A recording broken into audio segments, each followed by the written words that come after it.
So, what's your creative voice? What is the meaning of a creative voice?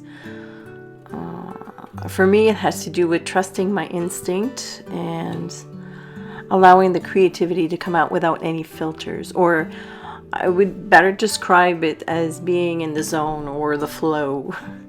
It's when I'm not thinking, I'm just painting. And that's when my true artistic voice shines through. Some people call it style.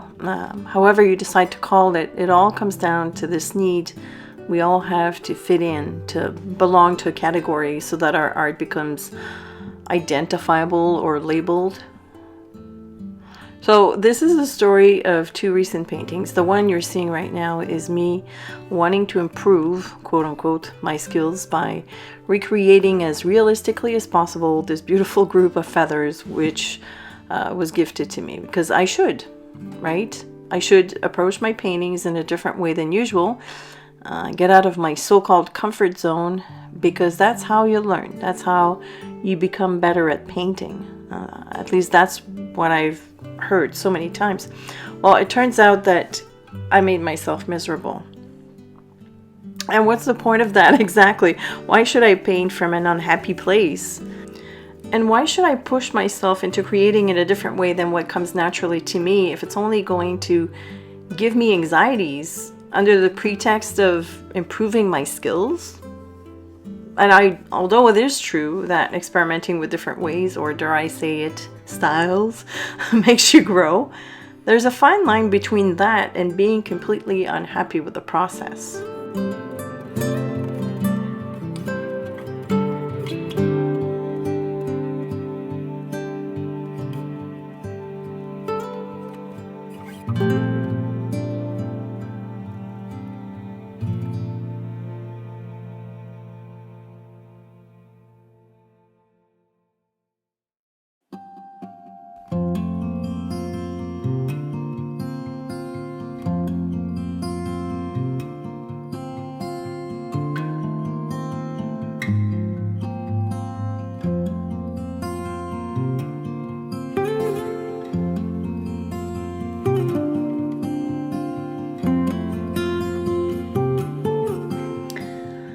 I ended up finishing the painting that I'm doing right now, but there was always this nagging voice in the back of my head saying it shouldn't be like that. It shouldn't be so unsatisfying and even not difficult, but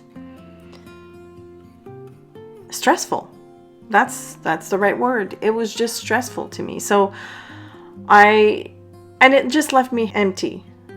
That's when I decided to do a second one.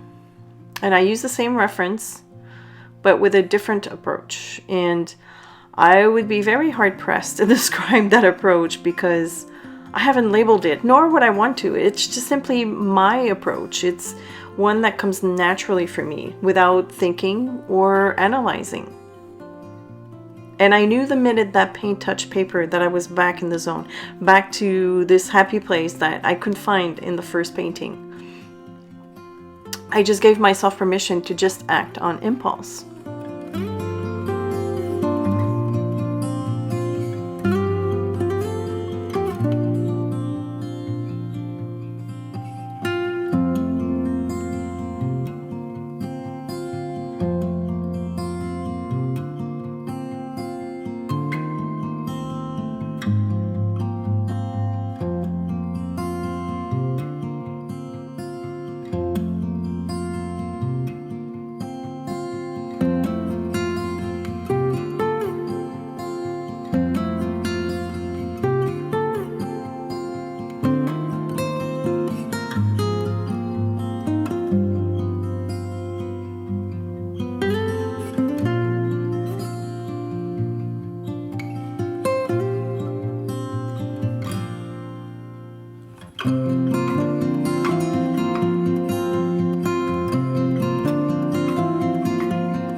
I should point out that my aim is not to become an accomplished watercolorist. I just want to be creative. I just want to be a creative person that uses mediums and tools that might not be conventional or might not be from a purist approach. I just want to do whatever floats my boat. That's basically it. And I know that this will resonate with a lot of you out there. Some people call it mixed media. I don't know if this is mixed media. Probably, I don't know. Is it important to know what that style, thing, art, way is? It's just art. At the end of the day, it's just being creative. That's all. And it's something that makes me feel good. I do believe in the benefits of art therapy. Being able to express your emotions and feelings through art is such a wonderful feel-good feeling. Feel-good feeling, that's what it is. Yes, it's a feel-good feeling.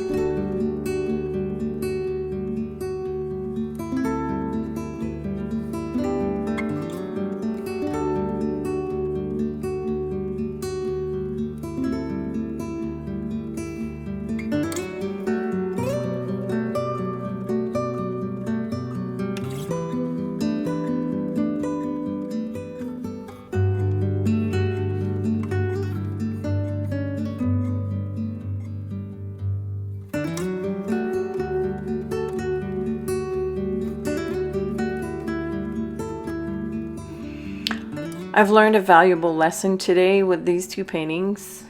I've learned that you can't force it. You just have to let the creativity flow naturally.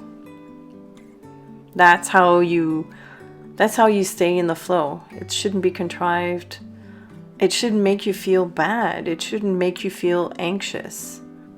Because at the end of the day, what comes out authentically, that is your style.